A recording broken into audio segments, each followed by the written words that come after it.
Well, welcome everyone. My name is Linda Toupin, and I'm so excited that you are here this evening. And we do apologize to the 100 people who could not get in. And we'll have to get that all straightened out when it's all over. But you know what? You don't have a story till something goes wrong. So consultants, you've learned your first lesson tonight. Even as a national sales director, things don't always go the way you want it. So it doesn't matter what happens to you. It's how you react to what happens to you. So if you have a girlfriend messaging you or a director friend saying, I can't get in, just explain to them what happened. And we are recording this, and everybody will get a recording of it. So welcome, welcome, welcome. Oh my goodness. You all are the luckiest consultants in all of America tonight. Do you all realize that not everybody who signs a Mary Kay agreement has the same kind of director you do? Not everybody gets the long straw, and you all were born to a very, very wealthy family.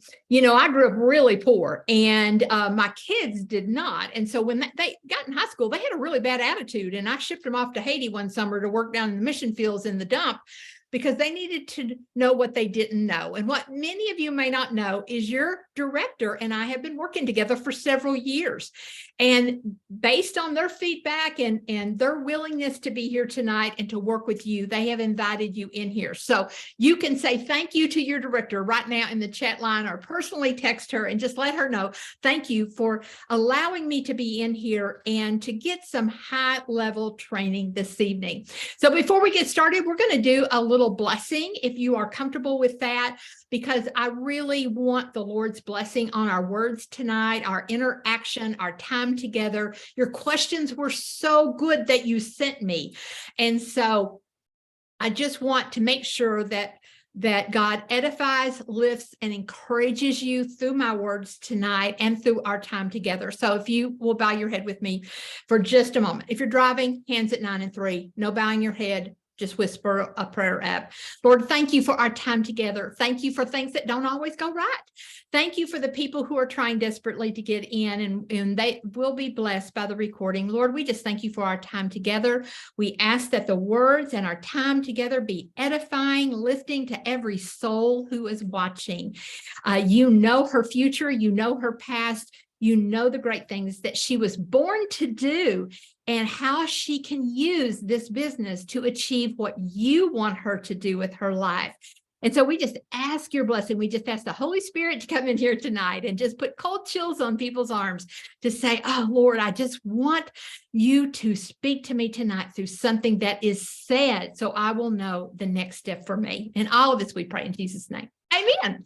Okay. All right. Let's get started. Well, first and foremost, if I've never met you, hello, welcome, welcome, welcome. If you're on a device like an iPad or a laptop, go up in the upper right-hand corner and there's a little word up there that says view. You can either view me or you can view everybody. So there's a party here. There's 100 people. So you might just find it entertaining to see who's on here, or you may just want to listen and pay close attention to me. It doesn't matter. We are here for you tonight. So I'm not going to spend a lot of time talking about myself. I really want to talk about the questions that you all ask and your director asked through you. And there was not one bad question. I can tell you right now, I will not get through all of these questions. And so if you like this, we may do it again in another month or another quarter, so you can let your director know how you felt about it and what you got from it. I sit here in Lexington, Kentucky. If you've never been to Kentucky, it's a real pretty state. And I grew up as a hillbilly. Okay, about as redneck as you can get. My parents, I'm blessed, are still alive. They are 90 and 88. They live in my daddy's old home place. They grew up in the Great Depression. I grew up very poor with a Great Depression mentality, not a negative mentality, but one that said, you know, don't get above your raisin. Don't be, don't expect too much. Just be happy kind of with what you've got. So it wasn't a negative upbringing, but it was very, very limiting. I have 3 brothers. You would kind of know them as Larry the Cable Guy. They're pretty redneck too, but they're all entrepreneurs. And everybody in here tonight is an entrepreneur. I grew up on a dairy farm. We milked Holstein cattle. There's pictures back here of me milking cows and showing cows and all that kind of good stuff. And why is that important to us tonight? Because as an entrepreneur, you're not going to have a time clock and you're not going to have a boss. And a lot of your questions was, how do I stay motivated? How do I stay on task? And so a lot of that is a milking the cow mentality. I don't know if y'all know this or not, but when you have a dairy farm and you milk cows for a living, no one can ever be sick. Do you know that I was 18 years old on my way to college before I realized that people literally missed work? You see, I'd never seen anybody miss work. And so I just knew that you had to get well a few hours a day to go to the barn, no matter how sick you were. And that is a milking the cow mentality. Now, if you were raised differently, no right or wrong way, traditionally, basically what's going to happen here is you're bringing your upbringing into your entrepreneurial business. So you may grew up in a family where everybody went to work at a certain time, came home at a certain time, got so many days off. And that's good, but it's different than what we do as entrepreneurs. And so that was my upbringing. Big 4-H'er, love to win. Here's what I know about every single one of you here. Y'all love to win. You love to compete. You love to give your very best. Mary Kay draws women that love to give 110%. And so that I kind of already know about you all tonight. You all are exceptional, or you wouldn't be in here. And so anyway, so that's my story. Became a home ec teacher, was recruited because a Mary Kay girl come to my classroom to teach my 9th grade students how to take care of their skin. So right there, put that in your notes. I need to be calling every school and getting in with the business classes, the family living classes, and really teaching skincare, professional development, professional skincare, and professional dress. So those are all opportunities for you at the local college and the local high school. But that's how I met her, and was working 3 jobs when Mary Kay found me. So one of your questions was, how do I find good recruits? That was one of y'all's questions tonight. Well, let's look for the girl who's got 3 jobs. That's the first thing you want to do.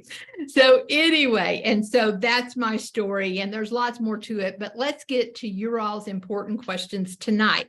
Now, just because I don't read your name, that doesn't mean I didn't get your question. There was a lot of questions about the same thing. So one of the questions came in tonight was, is there a retirement plan for consultants and for directors? Because I had a retirement plan. I retired in 2020, and I was a national, and I got paid money in my retirement. And we won't go into all of that. It's very, very lucrative, and it's definitely a perk. But what about the directors and consultants? So that was one of the first questions, because one of the things I noticed from your questions was, how do I get up when I fall down? How do I keep from being discouraged? How do I stay motivated? How do I stay inspired? A lot of it is how you view the business. So that's why I wanted to start with this question, because tonight I am so jealous of each and every one of you. I would give anything to be starting over in the business with just your customer base, with just your team, because you have the world at your fingertips. And so let me explain. First of all, your customer base can be inherited by someone in your family. So I want you to write that down really big and be thinking a new thought. You know, I don't know how long you've been building the business. Some of you might be brand new. Some of you may be, 20-year veterans. It doesn't matter. One day you will not want to do Mary Kay anymore, either because you are disabled or you just want to do something else, or, God forbid, we're all going to die. Your life's work does not have to go away. It's no different than my daddy's farm or my neighbor's hardware store. It can be given to your family as part of your will or your trust. Now, so you need to be thinking, how big do I want my inheritance? So how many skincare customers do I want when I don't want to do Mary Kay anymore? So you're not just doing this to get a new skincare customer. You're doing this to build a complete inheritance for your family. Do you want to have a customer base so big that you do national quarter sales? That's 40,000 retail. That's about $16,000 to $18,000 worth of money per year. And your granddaughter could take it over with a secretary and without very little effort, make all that money every year. So multiply $16,000 worth of profit times 10 years comes to a big number. All right. Well, what if you want a bigger inheritance? Well, guess what? Why don't you have a customer base that does top 10 in the National Court of Sales? How exciting would that be? You're probably selling $100,000 a year, and your profit from that would be between 40 and 50,000. So multiply that by 10 years, and now you're getting close to $500,000 inheritance that you're giving your family. So we need to start thinking big and long term. I have found we get discouraged when we get into these little narrow thinking patterns of like, oh, nobody likes me and nobody wants to do anything. And, I've got 3 people's name on a piece of paper, and that thinking is going to lead to discouragement. So first of all, I want you to see the big picture. The second thing that you want to keep in mind is no matter what your age, because some of you, as I'm looking at the gallery view right now, I'm going to pull up the gallery view so I can see all of you. I see women in their 20s and their 30s and their 40s, 50s, 60s, 70s, and maybe even beyond. So we have lots of different people on this call tonight, and all of you have what we call residual income. So at some point in your life, you're going to realize you needed residual income. All right. Residual income is I'm going to get paid on work I did a long time ago. If you write a book, every time somebody buys that book, you get paid. If you write a song, every time somebody plays that song, you get paid. In Mary Kay, every time somebody washes her face and washes your product down the drain, you get paid. All right. And so as you get older, the more and more of your income, you want it to be residual. Okay. And so by the time that you are in your 60s, 70s, and 80s, you have a really nice residual income coming in without you having to do a lot of work. So that's where you're going. That's where I'm taking you. And that's where I want you to focus, is on the long term. Now, here's another little thing I want you to think about before we get into some of these questions is, there's not a lot I can promise you, but I can promise you this. Not one single person in the world woke up this morning and said, I think I need some dry spots right over here. In fact, I would like some pimples to break out on my forehead today, maybe some blackheads along my nose. I think I want like a little itchy, dry rash right over here. And then I want my makeup to slide off my face because my skin is so oily. Not one woman in the world has ever said that, nor will she ever say that. So what does that mean? That means that the whole world is waiting for you. Not one person woke up. So that means everybody will wear our product. You may not be the girl who can sell it to her. You may have to recruit the girl who sells it to her, but everyone will officially and can officially buy Mary Kay. Now, some people will say to me, Linda, there's too many Mary Kay girls in my town or whatever. And I always say to them, oh, have they taken off Walmart? Is there no makeup at Walmart or Walgreens or CVS? And they're like, well, no, they have makeup there. Well, who are you supposed to sell to? Well, you're supposed to sell to the people who's buying that product. Okay. So I've only known one town in America. It was a tiny little one horse town out in Kansas somewhere that literally the director called me one day and she said they took out the makeup of CVS because nobody was buying it. They were all buying Mary Kay. Now, granted, there's only 50 people in the town, but the point is that's our goal. That's your goal. You want there to be absolutely no makeup at the mall because there ain't nobody buying it because they have a Mary Kay girl. So that's why you need a lot of recruits. And there's so many people waiting on you that you just don't know about yet. Okay, so now that we have all that straight, all right, let's get into some of your questions tonight. All right. Okay, here we go. I have them divided into categories because y'all kind of think the same thoughts, do the same things. Okay, well, let's start with probably one of the most common ones was about motivation. All right, so from Becky Goshorn's unit, DIQ in Arizona, what advice do you have to keep me going when I feel like I'm just spinning my wheels? And then from Regina McDermott's unit, DIQ Eileen, how do you stay motivated when challenges arise? And from Bridget Igle's unit, Gina Bateman, how do I stay motivated? All right. So we got a lot of people with that question. How do I stay motivated? Well, first of all, if you think like I thought at the very beginning, it's kind of hard not to be motivated, but you didn't know that before the call started. So the first thing that you need to know about motivation is attached to action.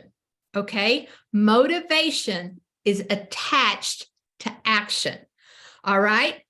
So what is action? Action is discipline. All right.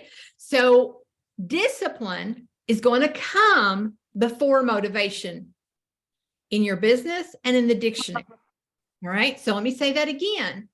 You're not going to be motivated without action and without discipline. So let me give you a perfect example.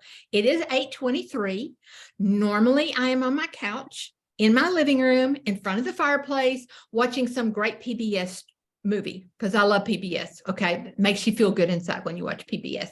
But anyway, and I am in my fat clothes, and I probably have maybe a little sparkling water or something in my hand, and the lights are real dim.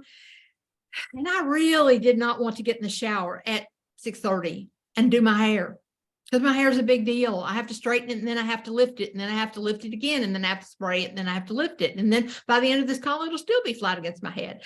I didn't want to have to put on liner. I didn't want to I was not motivated. Motivated is a feeling. Okay. It's not a fact. It's a feeling. So I wasn't motivated to do it, but why did I do it? Because I committed to doing this, and I'm a woman of my word, and I'm disciplined. It was on my checklist for today, and I will do what is on my checklist that I created. All right. So that's the first thing that you need to know about motivation and discipline. Linda, sorry to interrupt. I have John from Zoom. He wants me to tell him your email, and he wants to know if you signed up with us or Zoom directly, because tell John I love him. It's worth a lot of free Mary Kay to his mama and sister if he helps me get 100 people on here tonight. And tell him that I went to my Zoom account online. I bought an extra 100 seats. I got a bigger package, and I did it right on my Zoom account online. What's your email? Linda@lindatoupin.com. And you went and you joined through Zoom, through him, right? Yeah, through Zoom. I mean, through just zoom.com USA or whatever that account is, but like the main Zoom page. Linda@lindatoupin.com. Yes. Okay. Thank you. Thank you. Thank you so much. I appreciate you. All right. All right. So when we're thinking about staying motivated, okay, when we get discouraged, or when it's just like, oh, I've worked all day and the kids have worn me out, and I really know I'm supposed to do my Mary Kay, how do I make myself do that? Well, first of all, you have to, again, see the bigger picture. In the book Outlier, Malcolm Gladwell talks about the 10,000 hour principle. And he said that anyone who has ever been good at something in their life had to put in 10,000 hours. They're not a professional until they put in 10,000 hours.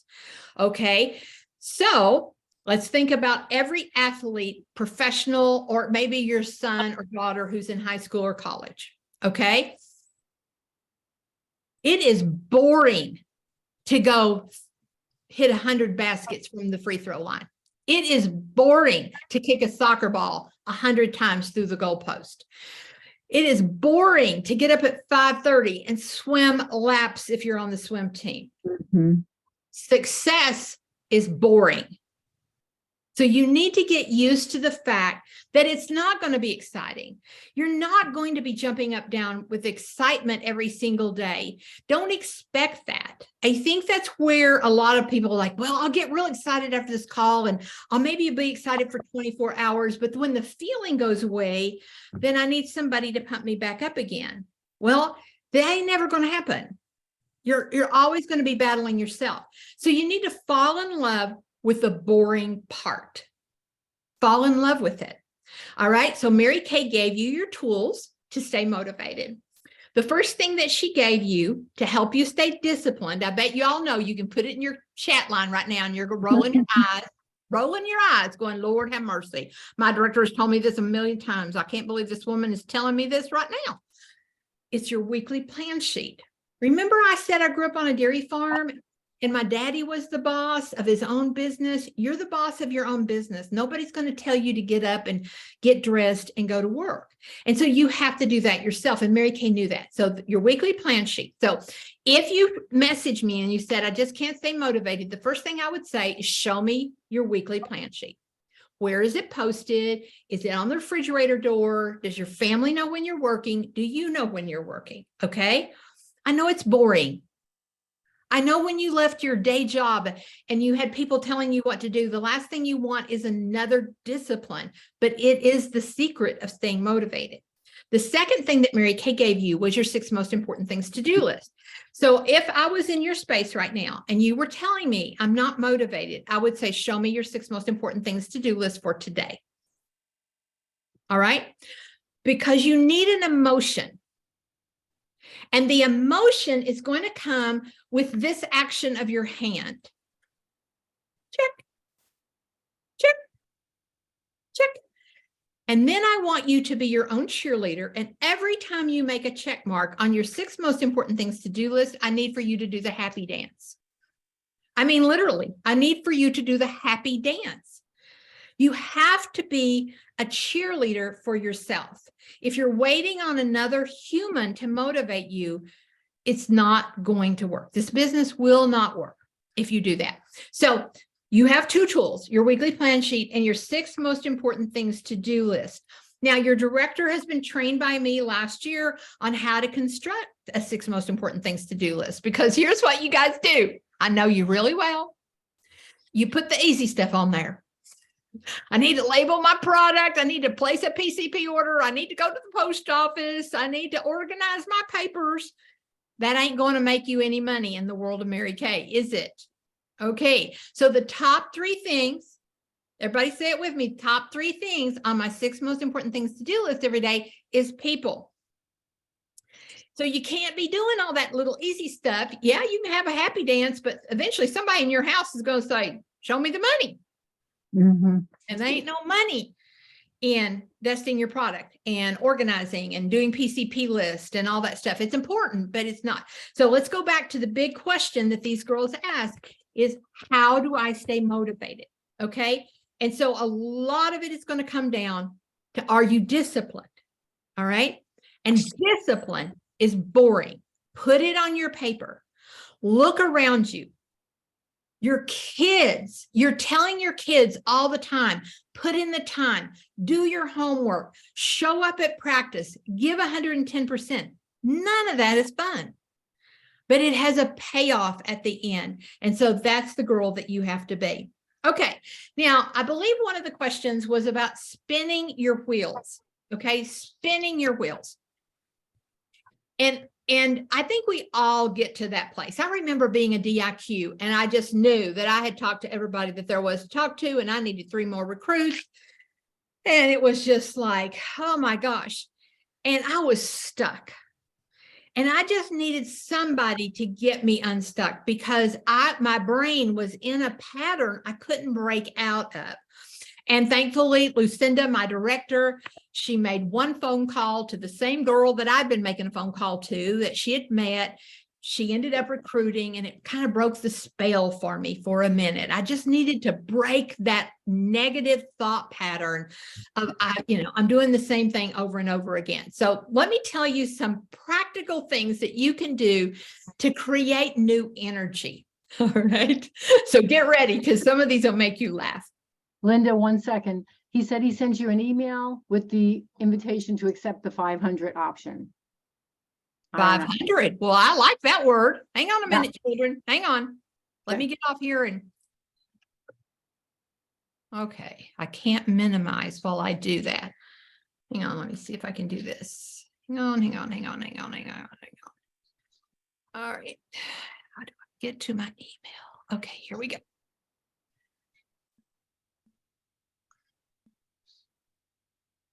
Tell John I love him. Oh my gosh, hang on a minute. I just clicked this. You are accepting the invitation to join the account of Working Live, blah, blah, blah, blah, blah. I do not need to do all that. Review account balance. Okay. Send refund. How to choose. I don't want a refund. I agree to the account. I accept. I hope I'm not signing my life away. Okay, here we go. Thanks for accepting. We are transferring your account and account information, blah, blah, blah. Okay, I think I did it. Who am I talking to that is helping me? And how did you know John? We have a relationship because of all my Zoom issues. I'm like, he's in Who my am I talking to? Regina Oh McDermott. my God, Regina.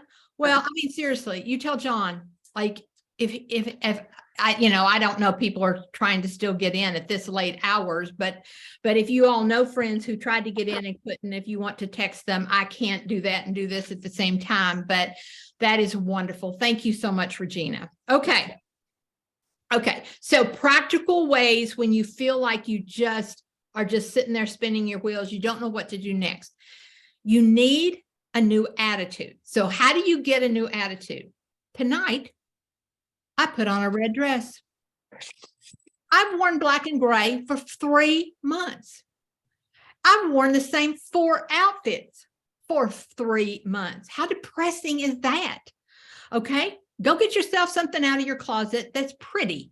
Okay, get a new lipstick, get a new attitude, get a new haircut. Now, if I was at your house, you probably wouldn't like me, but I would take every single thing in your office out. I would dump it out in the middle of another room and I would paint it. Oh, we got people coming in. We got people coming in. We got people coming in. I think we got one person coming in. Anyway, I would paint. I would get rid of dark shades and curtains. I would let the sunshine come into my office. I would drive a different road. I would go to a different grocery store. I would sit in a different pew at church. I would eat at a different restaurant. I would eat different food at my same restaurant. Your life gets stuck and it gets boring because you make it that way. You've got to shake it up. So figure out what you can do to feel new again, to feel 17 years old again. That girl is still inside you guys. She is. She's still inside you. And so you have to shake it up if you want that new attitude. Okay. Now, so we've spent most of our time on motivation and practicality and our discipline of our weekly plan sheet, etc. Now, the biggest question that I got constantly was recruiting. Okay, so let me give a shout out to a few of the folks. From the Barbara Dobbs unit, Ernie Mack says, what is your best advice on building a strong team? Great question. From Katie Pruitt's unit, Jennifer Sullivan, if you're struggling with recruiting and want to grow, what do you need to do to push beyond that wall and that struggle? From, that's the same person. I'm struggling with recruiting. People say they want extra cash, but it seems the ones I speak to are not motivated enough to work for it, or the ones I speak to do not have any money even to start with a $30 e-kit. How can I find women who are more financially stable? And then another question, this one comes from Sherry Drysdale. It says, someone in her unit, I'm not confident. This is a great question. I'm not confident sharing the Mary Kay opportunity because I haven't made a lot of money and I haven't advanced as much as I thought I would after being in the business a few years. How do I overcome this thought process? And guess what? Those are all great questions. So I'm going to kind of answer them all at the same time. Hang on a minute, because there might be another one over here. From Bridget Igle's unit, Eileen Eckhoff, how would you recommend keeping all the benefits straight in my head to share at appointments? Oh, I think she's talking about products. I have been in this company 40 years and I cannot tell you one ingredient in any of our product. That's why you have In Touch and you can print out a piece of paper. That is not what you need to be memorizing. Okay. Learn a few fancy words. People think you know what you're talking about. And then if they ask you a question you don't know, just go print it off. Okay. What qualities do you look for in building a team that came from Jewel Icon? Okay. Okay. All right. So let's talk about recruiting. First of all, I love the question about, I don't feel like I've been successful enough to share it with other people. So thank you. Thank you for your transparency. Thank you for your honesty in answering and asking that question. So number one, and Regina, I don't know if you're still on the phone with John, but we still have 100 people online. So I don't know that it worked. Yeah. Okay.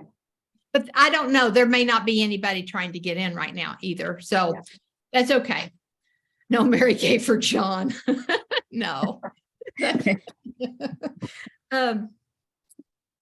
You're not selling your opportunity. You're selling Mary Kay Ash's dream to empower women. You're not selling Linda Toupin. You're not selling Katie Pruitt. You're not selling fill in the blank of your name. That's not what you're selling. You're selling the dream of Mary Kay Ash. And there have been tens and tens of thousands of women who have realized financial goals, emotional goals, confidence, a million things. And that is, that's what you're selling. You're not selling your opportunity. Now, having said that, let me adjust your thinking on it. I have an assignment for every consultant on here tonight. The first assignment is I want you to take your last sales ticket that you wrote. Let's just say it's $50. And here's what's missing from your all's businesses that I probably had an advantage over you, is we dealt with cash and a lot of checks. The problem many of you have is you never touch your rewards.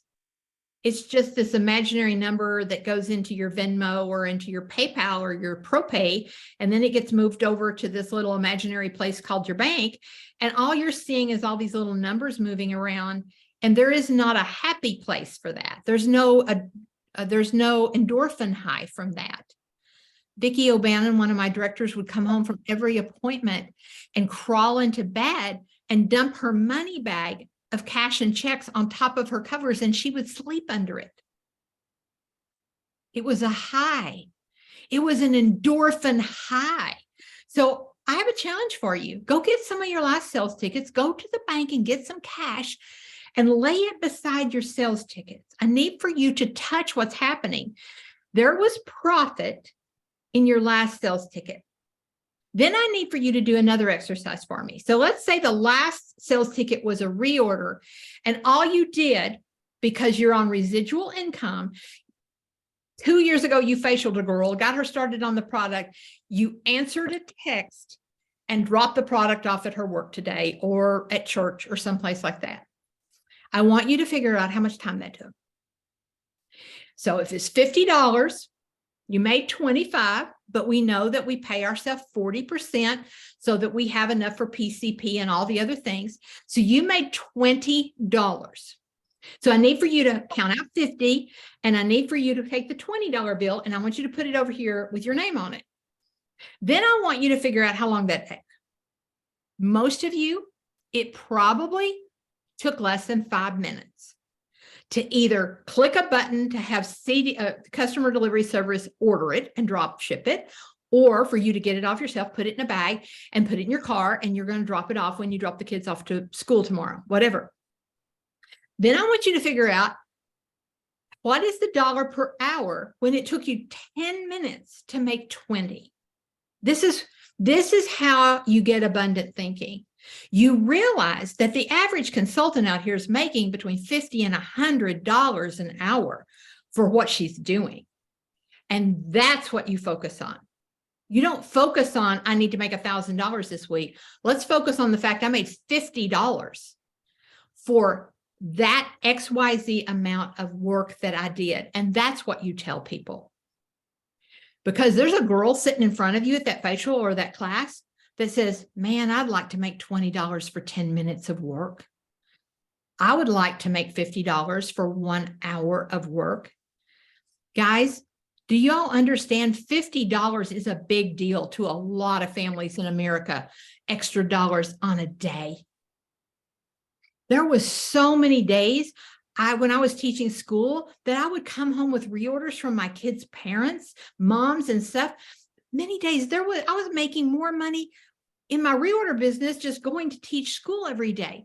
So focus on that and not on that big number, okay?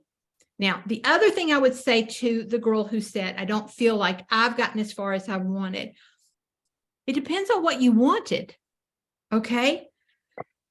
My unit is full, my previous unit is full of women who probably don't sell $1,000 a year. That's not what they want. They came in for a positive world. They came in to be around positive Christian women. They came in to get their products at cost so they had more money for other things in their life. That's what you focus on. So keep that in mind when you're doing that. All right.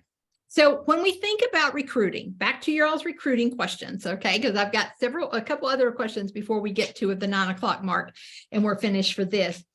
Is recruiting is really more a math problem than it is an action. All right. So I want you to think in terms of math. Recruiting is based on the volume of people you're seeing. Remember that story I told you when I was a DIQ?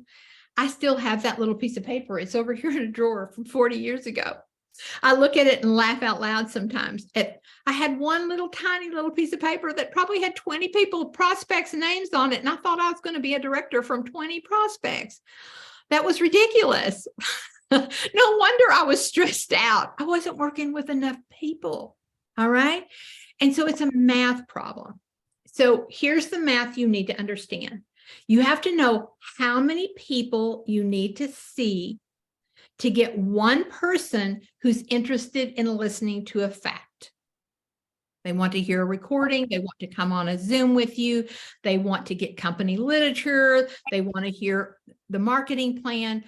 How many people do you have to see? Some people have to see 10 or even 20 people to have one person ready at that moment. Now, when a woman says she's not ready, that doesn't mean she's never ready. It just means she's not ready at that moment. So you always have to ask permission, you guys, when you're recruiting. May I bring this up to you again in the next 6 months to a year? You'll never have anybody say, no, I never want to hear about it again for the rest of my life. You're never going to get that. People's lives change every 6 months. People's lives change every 6 months. So always remember to ask permission to come back again to the question. Okay, so that's step number 1. You've got to know how many people you need to see. So once you get a girl in front of you, then you have to know the next math problem. How many people do I have to send a recording to, give literature to, interview, talk to, before that girl is ready at that moment? National average, I would say 1 out of 4. So we've got to go through a massive number of people to find the 4 girls so that you can find the 1 girl. And you're going, golly, Linda, that's a lot of work. But it's not wasted work. All those 20 people you talk to are not wasted. They may be ready at a different time. Their sister might be ready next month, but because you offered it, it's in their mind. That's called planting a seed. So a couple of sentences that you might adapt into your verbiage somewhere is, when you're talking recruiting, is the next time you sit with your bills, if there is more month left over than money, I want you to think about me. I want you to think about me because I'd love to talk with you sometime about how to make a little extra cash just to kind of fill the gap. Now, what you just did was put a thought in her head that will never go away because every woman sits with her bills. So now when she sits with her bills, she's going to hear your voice every single time. The next time I sit with my bills, if there is more month than money, I need to be talking to Linda or fill in your name. So it's those kind of little things. So none of that's wasted energy. A lot of you are setting yourself up for failure because there's not enough names on the piece of paper. Now, I just told you a few minutes ago that the world is waiting on you. And I didn't give you the numbers on that. So let me give you some numbers of how many people is not on your list. You know 150 people, and I bet your director has been bugging you all to death to make your pretend wedding list, which is 150 people you would invite to a big church wedding in your family. They don't have to be your best friends. They could just have to know your name. So I want you to make that list, because what will happen to you is the discouragement comes in when you don't have enough names to work with. So let's start with that. Now I want you to do some math. Those 150 people know 150 people you don't know. Okay, you know how many people that is? That's 22,500. So the 150 people that knows your name knows 22,500 people. Now, I would say most of you are probably on Facebook, and Facebook tells me that the average number of Facebook friends the person has is 338. Now, here's what I also know about you. Y'all not normal. So most of you are very social, and you have a lot more than 338 friends. So let's just go with the 338 number. How about that? 338 people know 338 other Facebook friends that you don't know. That comes out to 114,244. It's not that you don't have enough numbers. We don't have the words, the verbiage to reach out to those people. So I'm going to tell you a story. It's kind of a famous story in my area. It actually happened to me just a few years ago. There was a direct sales company, not Mary Kay, that sold a product that I really liked.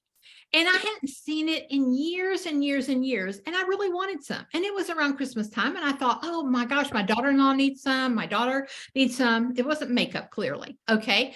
But I hadn't seen anybody having a party. Nobody on Facebook was talking about it. Nobody was inviting me to this particular kind of party. And out of nowhere, like 2 weeks before Christmas, I got a direct message on Facebook from someone I knew, and it was a group message.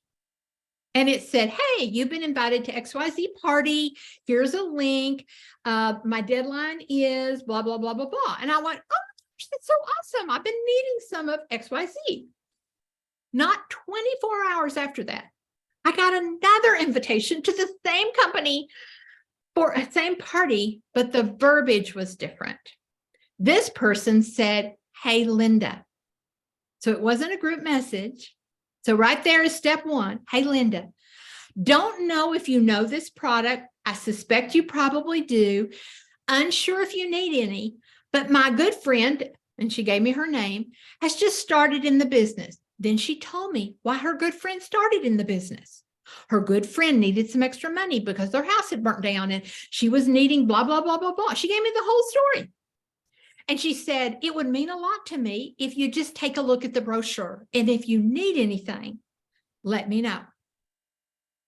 Now, same company, same thing, but two verbiages that were completely different. Now, I want you to think about your 338 Facebook friends that you have not talked to and the 150 people in your life that you have not brought this up to.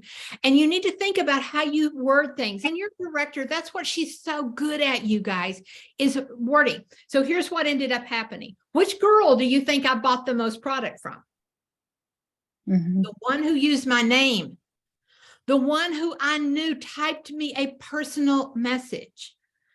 Success is boring. It is hard and boring to sit and make 10, 20, 30 different personalized messages. Your instinct is, let me type something and copy, paste, copy, paste, copy, paste. And it has an effective rate, but it's not the best. So the first girl who sent me a group message, I ordered something because that was the kind thing for me to do. The other girl, I spent $400. Okay. Now, all these people are waiting on you to give them a reason to book with you. All right. And recruiting, let me go back to the main question of recruiting. And let me kind of wrap this up because I could spend 3 hours on recruiting. Recruiting is only going to come from a relationship. And a relationship is only going to come when you spend time with people. So if you think you can go out here without spending time with people and fellowship with people, because there was a question that was asked and I don't have it handy, is what happens to people when you sit with them at the kitchen table versus when you don't sit with them at their kitchen table? The relationship isn't as deep. It doesn't mean you don't have one. It's just not as deep. So for instance, I'm looking at Hannah Strauss right now on my screen. Now, I don't know Hannah, and I could meet her on Facebook, and she might buy a Time Wise Miracle set from me, and she might even book a Facebook party, and we might do a Zoom together. But it will be different if I truck myself on over to Hannah's house, or Hannah comes to my house. And I find out her dog's name, her cat's name, her children's name. I find out all these wonderful things about her. And then I find out her mama's been sick. And I send her a note that I'm praying for her mama. That's what I'm talking about, relationship building. It takes time, you guys. You have to dig in. You have to genuinely care about these people. And so, you guys, I will say this to you, just a couple of strong statements, because again, I'd like to do a 3-hour class with you on recruiting. Recruiting should be organic. It should not be forced. If I hang around Hannah for a while and I like Hannah and I think Hannah has a good work ethic, and that's the first thing you should be looking for in your recruits is a good work ethic. If she don't got no job, she ain't looking for no job, I don't need Hannah on my team. Okay.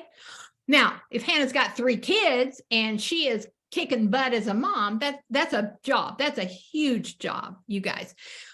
But people tell you who they are, believe them, okay? It should be organic. It should happen naturally. And the top 2 traits you're looking for in recruits is you're looking for a strong work ethic. Cindy Williams would tell you that's the first question in an interview. Describe your work ethic to me. All right? Quit trying to scrape the bottom of the barrel just so you can get a recruit. Quit doing that. All you're doing is lowering the bar. Find the girl who's got fire. And how do you know she's got fire? She's got a bunch of jobs. Okay? She don't want to be poor the rest of her life. And when you find somebody, and I hope you know my heart enough at this point that I can say this because it's going to be strong, is when you find a girl who can't afford 30, well, she can't even afford 130. The number one thing you're looking for in a recruit is her ability to solve a problem. How on earth are you going to run a company if you can't solve a problem?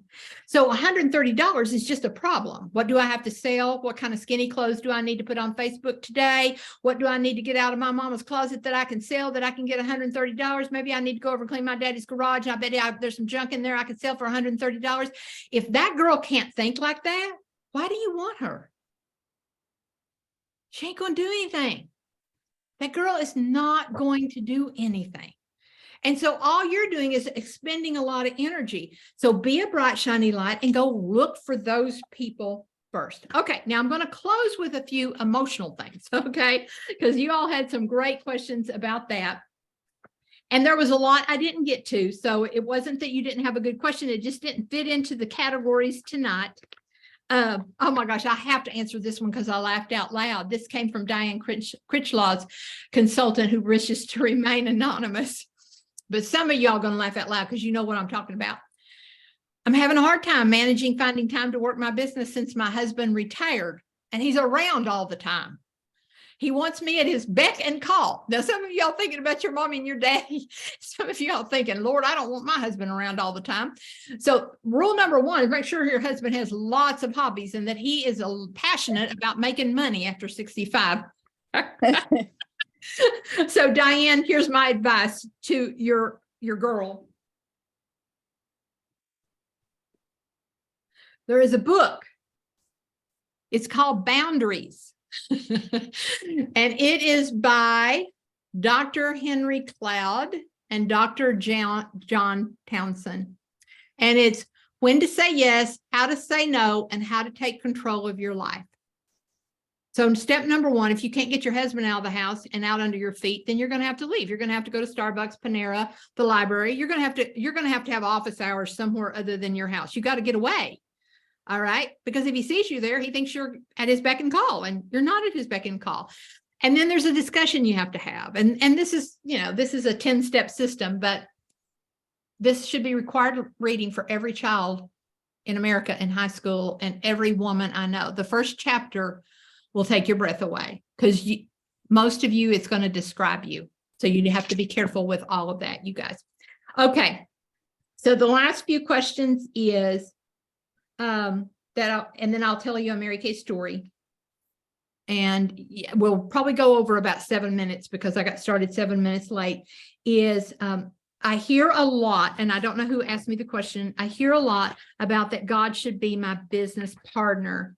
What does that mean for Linda Toupin? And that is an excellent question. And I'm going to tie it in with a question I got on another call a few weeks ago, which is, what on earth does God first, family second, and career third actually mean?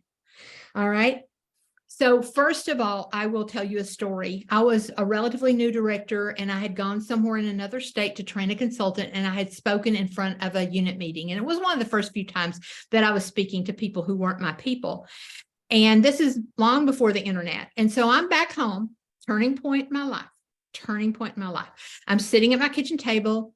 My mailbox is down by the road. I see the mailman run. I walk down there. There's a letter. It's from somebody I don't know, and I open it up, and it says these words: I was in your audience when you were in Georgia last week, and God spoke through you to me. And she went on to tell me what that meant. I threw the letter across my kitchen, and I said these words out loud: I sell makeup. I do not speak for God. It scared me to death. And what I had to realize, I grew up as a Christian, baptized in my family's pond when I was 17, went to church every day of my life, okay? But I don't speak for God. And what I had to understand at that moment, if I was going to be a Mary Kay consultant, the mission field was the whole world. At every skincare class, at every interaction, at every facial, my light of Jesus was going to come through. Okay. And so I thought, I'm not qualified to speak for God. And so my prayers changed. And my prayers then began to be, God, it was the same prayer I prayed before we started. My words, let them be edifying. Let them be lifting. I can't control. I don't have any idea how your mind works, God, but just let me say words that encourage, lift, edify, and direct people. So my prayers changed. Okay. So that's what God being my business partner means. It just means I need for God to direct my thoughts, and he needs to direct my words. I need to put up the energy, but I need him to guide me. Okay. That's what that means to me. And it may mean something different to you. As far as God first, family second, career third, I think is the most overused, understood thing we do in Mary Kay. And I have heard so many people use God as their excuse that I think it's almost sinful and shameful. First of all, it is not a time schedule. It's easier for me to tell you what it's not. God, this is not a time schedule. It does not mean when you look at the 168 hours that you have on your weekly plan sheet that you've got to have more of those hours with God than anywhere else. That is not what that means. And then it does not mean that you have to have more hours with God than your family. And then you have to have more hours with your family than you do your Mary Kay. And most of you on here have another job. So Mary Kay is not even third. It's somewhere on down the line. Okay. That is not what it means. It is not a time schedule. Okay. So what it is a philosophy. A belief. Yes. It's an examination of your values. Time is a value. Whatever you spend your time on is what you value. So everybody on here is very different, okay? It's very different what your value system is. And it's not my place, nor your director's place to tell you what your values are, but you need to examine your values, okay? For instance, in Linda Toupin's brain, the mission field is your skincare class, but we have people signing up for mission fields all over the world. And we have people volunteering for everything at church so that you can be involved with everything in your church. Okay. I'm not saying that's right or wrong. I'm just saying if your job is a mission field, that's what your value is. I want to go reach people for God. They're not at your church. Okay. They're not at your church. Those people are already there. Okay. Your job is to go out where the people are, where it's hard. Okay. You're the bright, shiny light at the skincare class. And people say, why are you so happy? Why are you so positive? It'll eventually come through why you're happy and why you're positive. All right. And then the next overused excuse is, well, family comes before career. And so you use that to miss a meeting, miss seminar, miss all these company things. And again, it's not my place or your director's place to say anything, but you have to examine your values. What is it that you really want for your children? Do you want to be at every ball game, at every practice? Is that the value that you want? It's not my place to say it's right or wrong. All right. That's your place. Play a game with your family. This is another assignment real quick. When you get off here, I want you to go to your husband, and then I want you to go to your children, depending on the age of your children. And I want you to ask them this question. Write down the 3 things that you need and want from me. What are the 3 things you need and want from me? I think all of you might be shocked at what they really want. There is a lot that's come with you through your life that people have told you what your role as a wife and mother is, and it might not even match the values of your family. My guess is they don't want you at every practice. They don't need you at every ball game. You won't know that until you answer the question. So guys, for my family, for my value system, basically, and of course, this is why I'm so jealous of you guys. You don't have to leave your house to do appointments anymore with the virtual world. I had to get in a car and drive sometimes 4 hours to do what I did. And I did that 3 and 4 nights a week. Here's what I found in my world. I was putting my family first by going there, because my son got a $600,000 education because of as a pediatric neurologist, and he doesn't have a medical degree with a loan, because his mama value was to go work Mary Kay. Now, if he had ever set me down and said, Mommy, it is like so important to me that you're at every baseball game and you're at everything I do, then I would have done what he asked, but he would be paying off a major debt right now. Okay. So see, this is values, and it's not concrete. There's not a right or wrong, but you have to decide, I'm trading one thing for another thing. And somewhere there's a happy medium. And there was times I had to say to my family, I really don't want to miss this, but I can't miss seminar. If I'm going to lead a team, I can't miss seminar. And my family knew you don't plan a wedding at seminar. You don't go on family vacation at seminar. And so my family had to adjust to my life to some degree, because as a leader, I could not miss those things. So you guys, it's not time, it's values.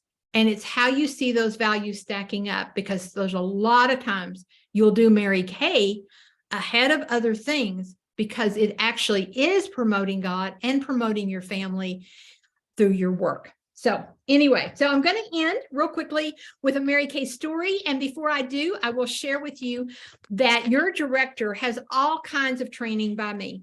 And it's in a website she subscribes to. You do not need to subscribe to it. She's already subscribed. I've given her 2 links for tonight that I'm going to send home with you guys. One is called Long-Term Success. It's how I never got off the date book, and I never talked to strangers, nor I never passed out business cards. And it's one of my best recordings. She has that. She's going to send it to you. The other recording is called Recruiting is the Highest Form of Flattery. It is my best audio on recruiting. And so you'll have that. And then, of course, my choice is recruiting, which is my recruiting audio. And she'll be sending those things to you if you don't already have them. But if you want other materials from me, I'm going to share with you just real quickly here. I have a podcast that you all can be part of for free. Hang on. All you have to do to get on my mailing list for this is go to lindatoupin.com. Hang on just a second. And just sign up. All right. Just go over and sign up right here. And I'll email you every episode. The topics are crazy. We're all over the map. There's 8 on how to run a business from home. I just finished 4 on healthy cooking. I have them on school board meetings. I have them on how to pack for 2 weeks on a vacation in one tiny carry-on.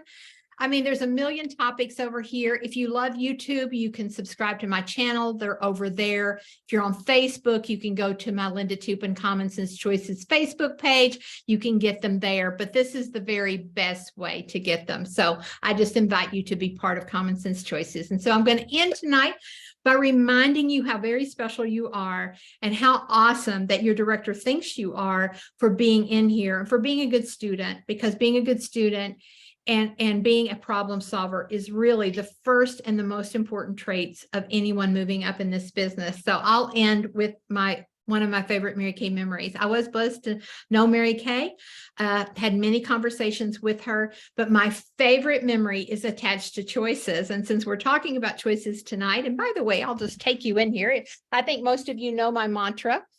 I am where I am by the choices I have made or allowed others to make for me. It is the basis for everything that I do. And so hang on just a second. Let me see where we are. Okay, hang on. All right. So in my living room is a 7-foot piece of art. And it simply says, and you can say it with me, even though you're muted, I am where I am by the choices I have made or I have allowed others to make for me. And so that just simply means that if you want a different life, it's not up to your husband. It's not up to your children. It's not up to your director. It's not up to your mama. It's up to you to make those different choices. And you made a very wise decision tonight by being surrounded with women who also want a different life and a better life. So, all right. So having said that, let's finish with a Mary Kay story. It's the spring, probably about 1996, 1997. I'm a top director, and I have made the recording choices that your director has probably sent to you. You probably have listened to it, and it recruited 1/3 of our company in the late 1990s, and it was an accident. So it was out there. It was doing its thing. I had no idea who all had listened to it, but we knew that millions of people were listening to it. So the company gives me a phone call one Sunday of all times and said, Linda, next week, we need someone to come to Dallas and do this filming. That's something that's going to be shown at Career Conference, and we would love for you to do it. And I was like, oh, I think that's Easter. I don't want to travel on Easter. I don't want to travel away from my family on Sunday. I had a million excuses why I didn't want to do this. And then they said the famous words, if you come on Monday, you'll film all day with Mary Kay. I was like, to heck with my family. Yes, I will be there. Forget that. So anyway, so I go down. It's a big old warehouse. Nothing glamorous about making a video or a movie or anything. It's just a big old warehouse. And sure enough, Mary Kay was there. We spend the whole day together. I watch her film. She watches me film. We have lunch together, the whole 9 yards. But here's what you need to hear.